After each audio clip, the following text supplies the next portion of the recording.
Hello everyone, स्वागत है आप सभी का हमारे चैनल आंसर वर्ड पे। आज के सेशन में हम 3 अप्रैल के डेली सीए डिस्कस करने वाले हैं और रोज सुबह 7:30 बजे हमारा ये करंट अफेयर्स का सेशन आपको मिल जाता है। इसे आप बिल्कुल देखा करिए रोज, बिकॉज करंट अफेयर्स बहुत ही इंपॉर्टेंट रोल प्ले करते हैं हमारी एग्जाम प्रिपरेशन में। और किसी भी एग्जाम की आप प्रिपरेशन कर रहे हो ना, be it any one day exam, civil services examination, SSC, bank, railways, सारे एग्जाम्स के लिए हमारे ये करंट अफेयर्स का सेशन आपके लिए यूजफुल रहने वाला है। सो स्टार्ट करते हैं आज का सेशन। क्वेश्चन नंबर 1, हाल ही में किस देश ने भूकंप प्रभावित म्यांमार के लिए ऑपरेशन ब्रह्मा शुरू किया है? Which country has recently launched operation Brahma for earthquake affected Myanmar? तो ये भाई ये इनिशिएटिव हमारा ही है, भारत ने ही लॉन्च किया है। किस लिए लॉन्च किया ऑपरेशन ब्रह्मा? ह्यूमैनिटेरियन और डिजास्टर रिलीफ देने के लिए म्यांमार को ऑपरेशन ब्रह्मा लॉन्च किया गया है भारत के द्वारा। क्यों? क्योंकि वहां पे अर्थक्वेक आया था, अभी रिसेंट अर्थक्वेक्स आए थे और काफी सारी कैजुअलिटीज भी हुई है वहां पे। सो इसी पर्पज से। अच्छा, म्यांमार में इतने सारे अर्थक्वेक्स क्यों आते हैं?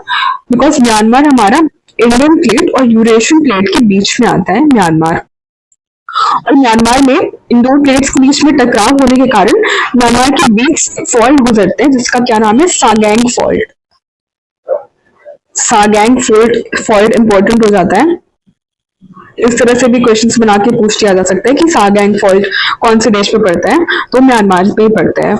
और अर्थक्वेक का टॉपिक भी काफी इंपॉर्टेंट हो गया, तो अर्थक्वेक भी आप अच्छे से पढ़ के जाइएगा एग्जामिनेशन में। और सागैंग फॉल्ट बनता है, ये भी याद रखिएगा, सागैंग फॉल्ट। नेक्स्ट क्वेश्चन, हाल ही में उत्तर प्रदेश सरकार ने कहां डॉल्फिन सफारी स्थापित करने की घोषणा की है? वैसे Uttar Pradesh government recently announced to set up a dolphin safari. तो वाराणसी में हम बनाने वाले हैं डॉल्फिन सफारी। और डॉल्फिन हमारे लिए इंपॉर्टेंट क्यों हो गई है एग्जाम पर्सपेक्टिव से? बिकॉज हमने अभी रिसेंटली भारत का पहला फर्स्ट डॉल्फिन सेंसस कंडक्ट किया है अपने देश में, डॉल्फिन सेंसस।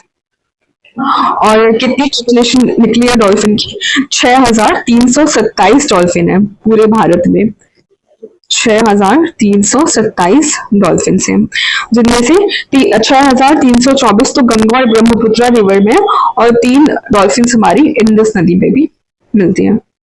ठीक, और डॉल्फिन से रिलेटेड बाकी सारी चीजें भी देख लेते हैं, जैसे कि हमारा नेशनल एक्वेटिक एनिमल भी है और उत्तर प्रदेश स्टेट का भी एक्वेटिक एनिमल है, डॉल्फिन ही है aquatic animal. National aquatic animal कब बना था? ये 2010 में बना था। और डॉल्फिन हमारी ब्लाइंड होती है, हमेशा फ्रेश वाटर में मिलती है। फीमेल जनरली लार्जर होती है देन द मेल। इनका साइंटिफिक नेम क्या होता है? प्लेटिनिस्टा गैंगेटिका होता है इनका साइंटिफिक नेम। और एक इंपॉर्टेंट क्वेश्चन कि सबसे ज्यादा डॉल्फिन हमारे कौन से राज्य में मिलती है? सबसे ज्यादा डॉल्फिन उत्तर प्रदेश में मिलती है। नंबर 2 पे आता है बिहार और नंबर 3 पे आता है वेस्ट बंगाल। और बंगाल में हमारा इकलौता वाइल्ड लाइफ सेंचुरी है जो कि डॉल्फिन्स को डेडिकेटेड है। मतलब कि पूरे देश का इकलौता वाइल्ड लाइफ सेंचुरी कि केवल डॉल्फिन्स के लिए डेडिकेटेड है। उसका क्या नाम है? Vikramshila Gangetic dolphin century. Very important, Vikramshila Gangetic dolphin century Bihar में। सो आगे चलते हैं नेक्स्ट क्वेश्चन पे। और ये भी कि हमारे राज्य में कहाँ पे बनने वाला है डॉल्फिन सफारी? तो वाराणसी में बनने वाला है। अंतर्राष्ट्रीय श्रम संगठन की रिपोर्ट के अनुसार भारत की सामाजिक सुरक्षा कवरेज 2021 से 2024 में कितना गुना बढ़ गई है? According to the International Labour Organization report, how many times has India's social security coverage increased from 2021 to 2024? 2021 से 24 के बीच में इंडिया की सोशल सिक्योरिटी कवरेज कितना बढ़ गया है, ये हमें बताना है।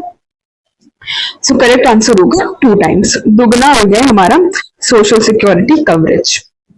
किसकी रिपोर्ट के अनुसार? आईएलओ की रिपोर्ट के अनुसार, जो कि क्या दिखा रहा है कि अधिक श्रमिकों को सुरक्षा लाभ मिल रहा है हमारे देश में।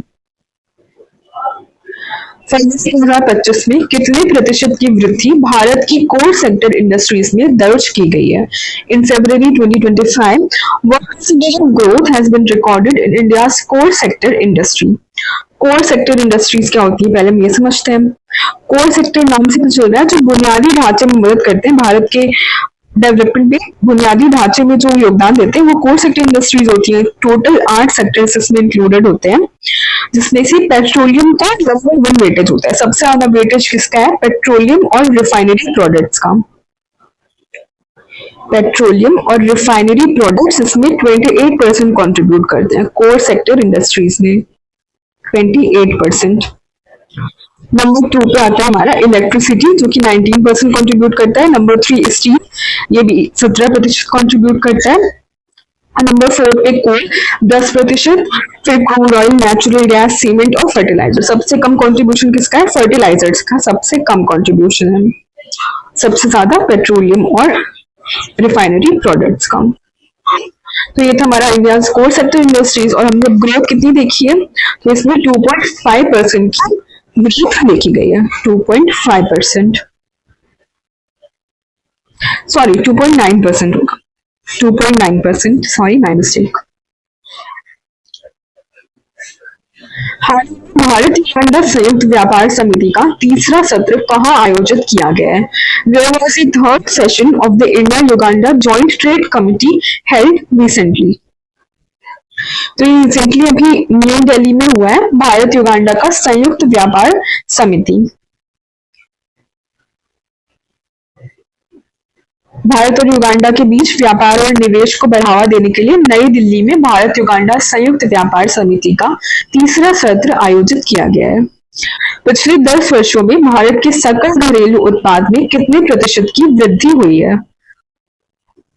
ठीक है, in the last 10 years what is the percentage increase in India's GDP, मतलब कि पिछले 1 दशक में हमारी जीडीपी में कितना परसेंट इंक्रीज देखा गया है, ये हमें बताना है। तो करेक्ट आंसर क्या होगा? Option C 105%। पिछले 1 दशक में हमने 105% वृद्धि की है हमारी जीडीपी में, जो कि पूरे वर्ल्ड में लार्जेस्ट ग्रोथ है, इसलिए इंपॉर्टेंट हो जाता है। जो कि सुधारों और औद्योगिक विकास का परिणाम है, सुधारों और औद्योगिक विकास का ये परिणाम है।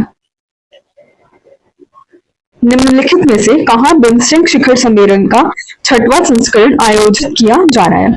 Where among the following is the 6th edition of the BIMSTEC summit being held? तो कहाँ पे हो रही है हमारी बिम्स्टेक समिट? इस बार थाईलैंड में हो रही है। ठीक है, थाईलैंड में हो रही है 6th बिम्स्टेक समिट। बिम्स्टेक का फुल फॉर्म क्या है हमारा? Bay of Bengal initiative for multi sectoral technical and economic cooperation. ठीक है, फुल फॉर्म इंपॉर्टेंट हो जाता है। Bay of Bengal initiative for multi sectoral technical and economic cooperation. Technical और इकोनॉमिक कॉपरेशन के लिए हमने ये ग्रुपिंग बनाई है।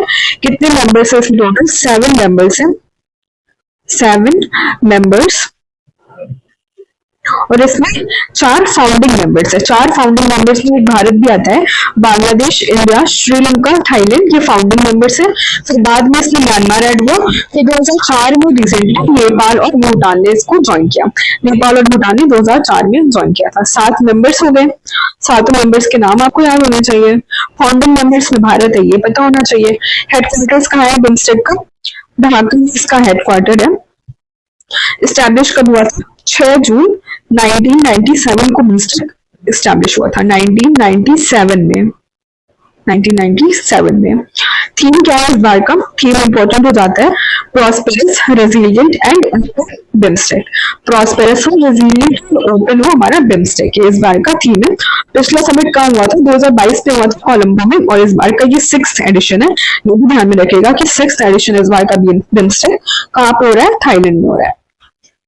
सारी चीजें हमने डिस्कस कर ली बिम्स्टेक से रिलेटेड। हाल ही में सरकार ने दूसरा राष्ट्रीय जीन बैंक कहाँ स्थापित करने की घोषणा की है। Recently, the government has announced the plan to set up the second national gene bank in which location? तो कहाँ पे बन रहा है हमारा दूसरा जीन बैंक? दिल्ली में बन रहा है। सब सवाल आता है कि पहला कहाँ पे है? तो पहला भी हमारा न्यू दिल्ली में है, दूसरा भी न्यू दिल्ली में बन रहा है, national gene bank. Next question. अच्छा, थोड़ा एक्सप्लेनेशन देख लेते हैं। भारत सरकार ने नई दिल्ली में दूसरा राष्ट्रीय जीन बैंक स्थापित करने की घोषणा की है, जो दुर्लभ और लुप्त प्राय पौधों की प्रजातियों को संरक्षित करेगा। क्या काम करने वाला है ये? दुर्लभ और लुप्त प्राय पौधों की प्रजातियों को संरक्षित करने का काम करेगा national gene bank.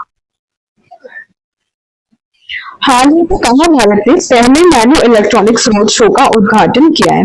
India's first nano electronics road show inaugurated recently. So ये कहाँ पे इनॉग्रेट हुआ है? बेंगलुरु में हुआ है। भारत का पहला nano electronics road show Bengaluru में। क्या करने वाला है? भारत में अति आधुनिक इलेक्ट्रॉनिक्स और नैनो टेक्नोलॉजी के विकास को बढ़ावा देगा। भारत और किस देश के बीच द्विपक्षीय नौसैनिक अभ्यास इंद्र का 14वां संस्करण शुरू हुआ है? Recently, the 14th edition of the bilateral naval exercise India has started between India and which country? Indra मतलब तो इंद्र आई इंडिया से आप इंडिया याद कर लो और आर ए से रशिया याद कर लो। तो ये एक्सरसाइज किसके साथ में हो रही है? रशिया के साथ में हो रही है इंद्र एक्सरसाइज। बायोलिटरल क्या है? नेवल एक्सरसाइज है, आर्मी और एयरफोर्स की नहीं है, नेवल एक्सरसाइज है। कहाँ पे हो रही है एक्सरसाइज? विशाखापट्टनम कोस्ट पे हो रही है। Visakhapatnam.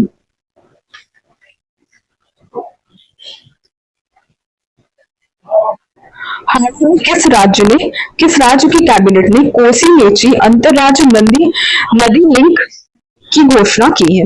Recently the cabinet of which state has announced the Kosi Mechi inter river link. So Kosi Mechi inter state river link किस स्टेट से रिलेटेड है? सो ये बिहार से रिलेटेड है। ये Kosi Mechi inter state news में क्यों आ गया? रिसेंटली हम Kosi Mechi inter state river link बनाया अंडर प्रधानमंत्री कृषि सिंचाई योजना पीएम KSY का पार्ट बनाया।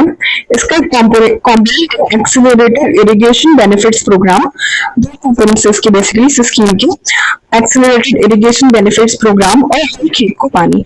तो जो हमारा पहला कंपोनेंट है AIBP, इसका पार्ट हमने बनाया है Kosi Mechi inter state river link, इसलिए ये न्यूज में आ गया। सो इम्पोर्टेंट है। कोसी किसकी ट्रिब्यूटरी है? गंगा की ट्रिब्यूटरी है कोसी, गंगा नदी की। और मेची किसकी ट्रिब्यूटरी है? महानंदा रिवर की ट्रिब्यूटरी है। इस इंटर स्टेट रिवर लिंक के थ्रू हम कोसी का एक्स्ट्रा वाटर मेची नदी में भेजेंगे, जिससे कि हम इरिगेशन को भी और अच्छा कर सकेंगे और जितने भी फ्लड्स कॉज होते हैं कोसी रिवर की वजह से फ्लड्स को भी कम कर सकेंगे, क्योंकि सरप्लस वाटर जितना भी है वो कहाँ भेज देंगे? मेची नदी में भेज देंगे। नेक्स्ट क्वेश्चन,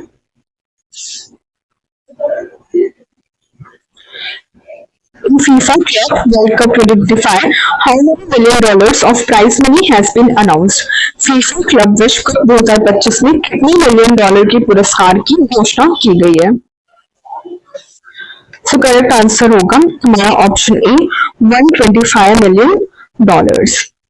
विनिंग टीम को कितना धनराशि मिलने वाला है? 125 million dollars FIFA world cup 2025 में।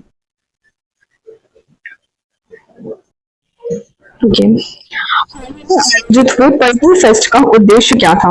What was the objective of the recently held purple fest? Purple fest का हमारा उद्देश्य क्या है? करेक्ट आंसर होगा दिव्यांगजनों के अधिकारों के प्रति जागरूकता, ताकि हम जागरूकता बढ़ा सके दिव्यांगजनों के अधिकार के लिए।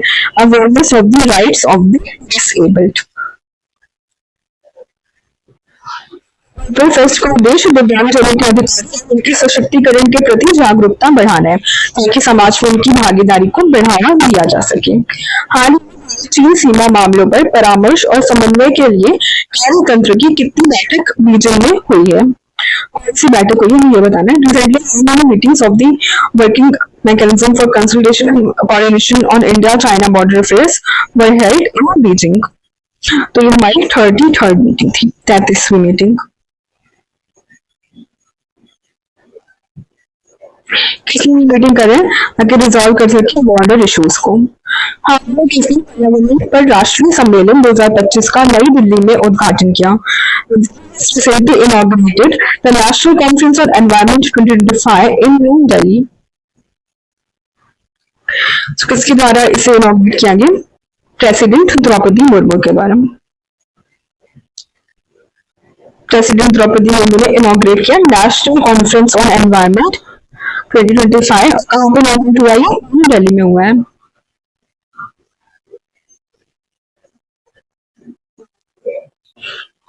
हाल ही में किसे प्रधानमंत्री नरेंद्र मोदी का निजी सचिव नियुक्त किया गया है?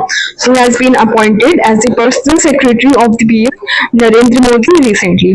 सो भी रिसेंटली निधि तिवारी को बनाया गया है प्रधानमंत्री का personal secretary, youngest personal secretary है टू दी प्राइम मिनिस्टर। और अभी रिसेंटली प्रिंसिपल सेक्रेटरी भी बनाया गया था शक्तिकांत दास को, जो कि फॉर्मर आरबीआई गवर्नर हैं, उन्हें पीएम का प्रिंसिपल सेक्रेटरी बनाया गया था, शक्तिकांत दास को। पर्सनल सेक्रेटरी कौन बना है? निधि तिवारी। 1 अप्रैल को नीति एनसीएईआर राज्य आर्थिक मंच पोर्टल का शुभारंभ किसके द्वारा किया गया? Who launched the नीति NCAER state economic forum portal on 1 अप्रैल? सो किसके द्वारा इसे लॉन्च किया गया है? करेक्ट आंसर होगा ऑप्शन बी, निर्मला सीतारमण, जो कि हमारी फाइनेंस मिनिस्टर है। अच्छा, ये पोर्टल बनाया किसके द्वारा गया है?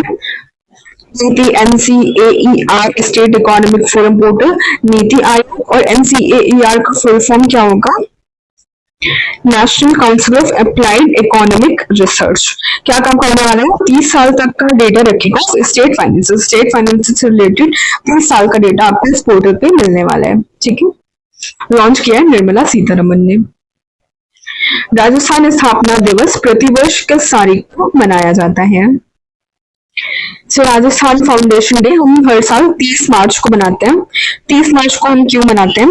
बिकॉज द ग्रेट राजस्थान हमारा 4 प्रिंसली स्टेट्स को मिला करके बना था, जयपुर, जोधपुर, बीकानेर और Jaisalmer.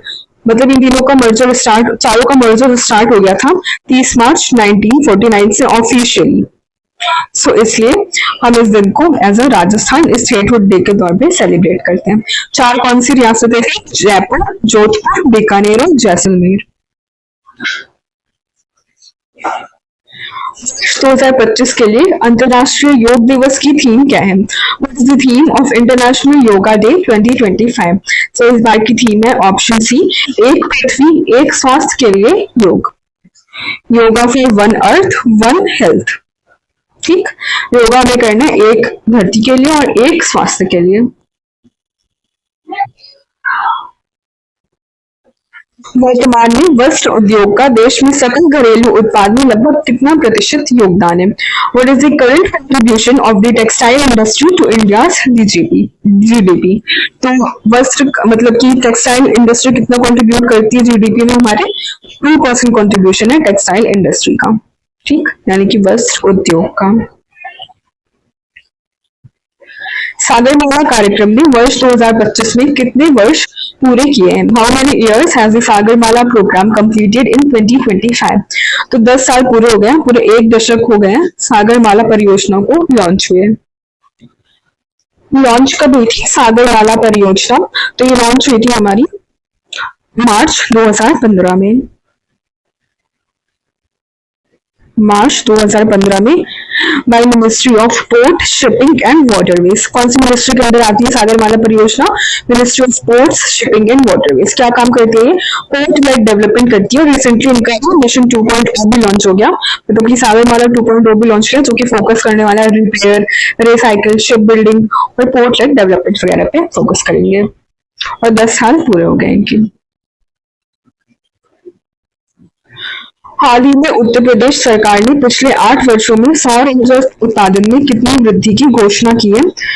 Recently, how much has the Uttar Pradesh increased its solar energy production in the last 8 years? पिछले 8 वर्षों में हमने कितना इंक्रीज किया है सोलर एनर्जी प्रोडक्शन में? 10% तक का इंक्रीज देखा गया है। किस आईआईटी संस्थान ने टेक्निकल फेस्टिवल टेक कृति 2025 का आयोजन किया है?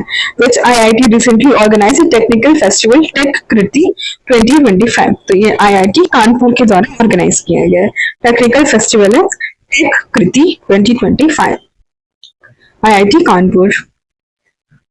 हाल ही बहुराष्ट्रीय वायु अभ्यास INIOCOS 2025 कहाँ आयोजित हुआ है? कहाँ पे इस एयर एक्सरसाइज हेल्ड हुई है, ये हमें बताना है। सो करेक्ट आंसर होगा ऑप्शन बी, ग्रीस में हेल्ड हुई है। हाल ही में कहा 6 दिवसीय 37वां कथक महोत्सव 2025 का आयोजन हुआ है। 37 कथक फेस्टिवल 2025 रिसेंटली ऑर्गेनाइज्ड। तो ये कहाँ पे हुआ है? न्यू दिल्ली में हुआ है कथक फेस्टिवल।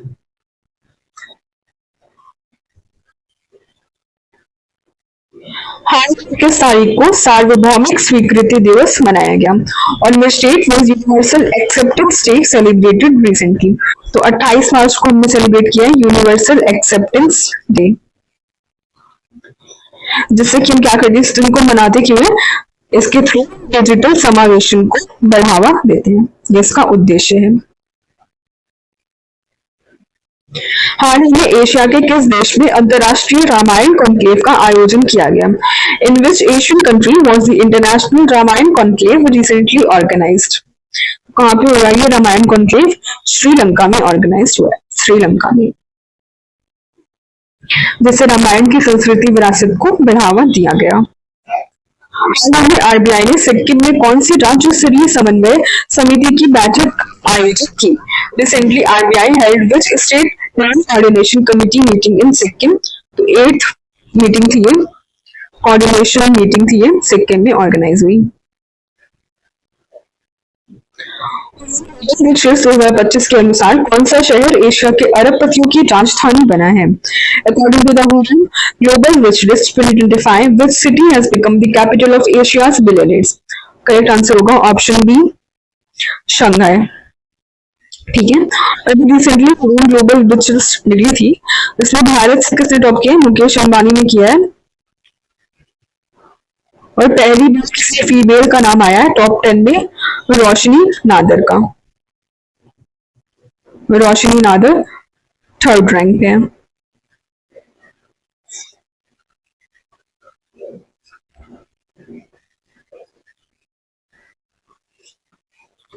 हाल ही में किस मंत्रालय ने डिजिटल फसल सर्वेक्षण प्रणाली शुरू की है? Which ministry has recently launched the digital crop survey system? तो कौन सी मिनिस्ट्री के द्वारा लॉन्च किया गया है digital crop survey? Ministry of agriculture and farmers welfare. Correct answer होगा ऑप्शन डी। कृषि और किसान कल्याण मंत्रालय ने डिजिटल फसल सर्वेक्षण प्रणाली शुरू की है, जिससे किसानों के लिए डेटा संग्रहण आसान होगा। इससे क्या होगा? किसानों के लिए डेटा संग्रहण में आसानी होगी। So ये था हमारा आज का करंट अफेयर्स का session. I hope you like this session. Please do like, share and subscribe our channel. Thank you, bye bye.